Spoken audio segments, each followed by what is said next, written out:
Happy Friday. Today we're going to listen to a story called Tiny the Missouri Easter Bunny. It is written by Eric James, and it's a cute little story. It's a rhyming story too, about a elephant, Tiny. It's kind of a funny name for an elephant, who is trying to help his friend the Easter Bunny deliver eggs to our state, Missouri. So in the story, you're going to hear some places that you're hopefully familiar with, including Branson.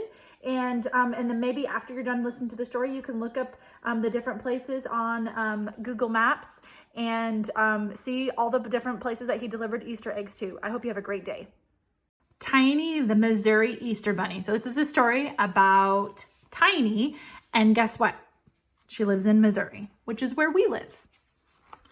This is by Eric James, illustrated by Sarah Sanchez. One bright Easter morning while out for a jog, Tiny hears, "Help! I'm stuck in a log!" He scratches his head thinking, who could that be? It sounded like Fluff. I'd better go see. Fluff's in a log with her feet in the air. "Hey, Fluff, what on earth are you doing in there?" A sad little voice from the echoey space says, "I thought this would make a good egg hiding place." "You poor Easter Bunny," says Tiny while giggling. "I'll get you back out. Just hold tight and stop wriggling." Tiny pulls hard, using all of his might. He tries and he tries, but his friend is stuck tight. "My eggs," sighs poor Fluff. "Who'll deliver them now?" "I'll do it," says Tiny. Fluff laughs and asks, "How?" "Don't worry, dear Fluff. Leave it all up to me. I watched you last Easter. How hard can it be?" This bunny looks funny. Yes, something is wrong. His feet are too big and his nose is too long. His skin isn't furry, it's wrinkled and rough. And his tail is too thin and it's not made of fluff. He traveled through St. Charles and Springfield already. He's all out of puff and his legs feel unsteady. So Springfield is the town that is north of us. Maybe you've been there before, to Springfield. He hops, then he stops, then he hops a bit more, then he stops all the hopping and flops to the floor. "Hello," squeaks a mouse in his fake bunny ear. "Oh my, how you've grown since I've met you last year. I'm Marvin, remember? You're running quite late. I'll help if you like." Tiny nods and says, "Great." I guess the job was harder than Tiny thought it would be. While in Kansas City, they rush through the streets, delivering handfuls of chocolatey treats. Next, St. Joe, St. Louis, and then Branson too. Oh, look, he came to our town. Look, the Titanic. Maybe you've been over there on 76. There's not much time left, but there's so much to do. "Speed up," Marvin squeaks, "or we'll finish too late. Dig under that hedge and hop over that gate." Oh man, poor Tiny. Look, he's out of breath.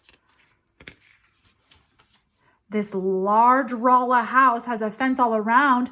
Poor Tiny tries digging down into the ground, but the hole is too small or his body's too big.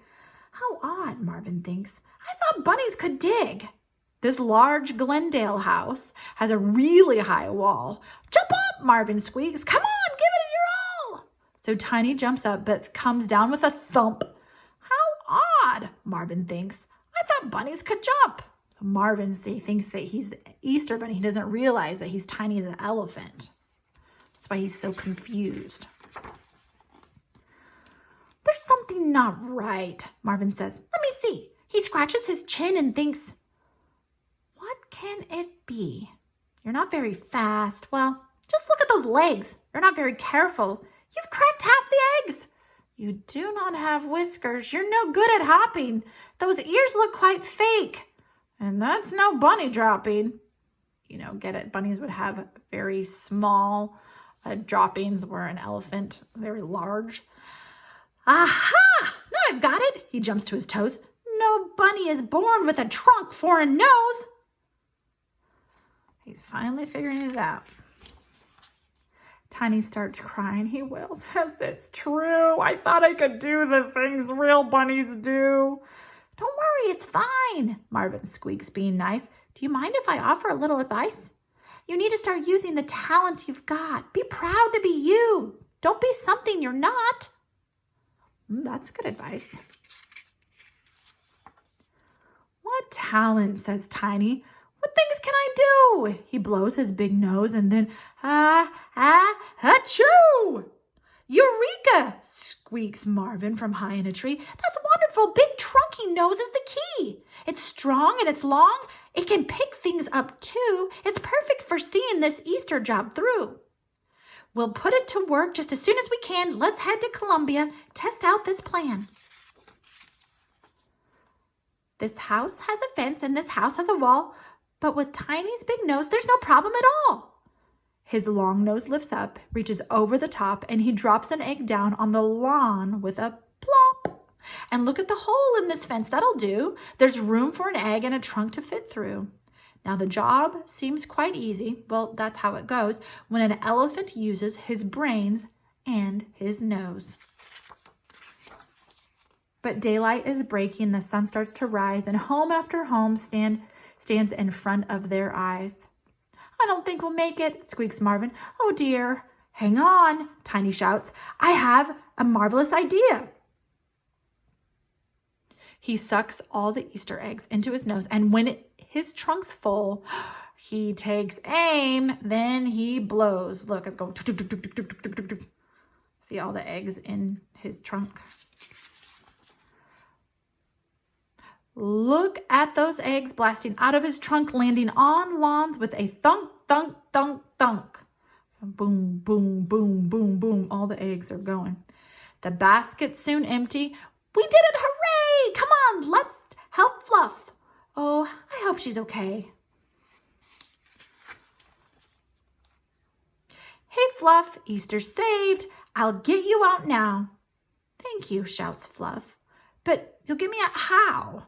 At the side of the pond, Tiny dips in his trunk. He drinks and he drinks till the water's all drunk, and using his nose as a huge water hose, he blows through the log.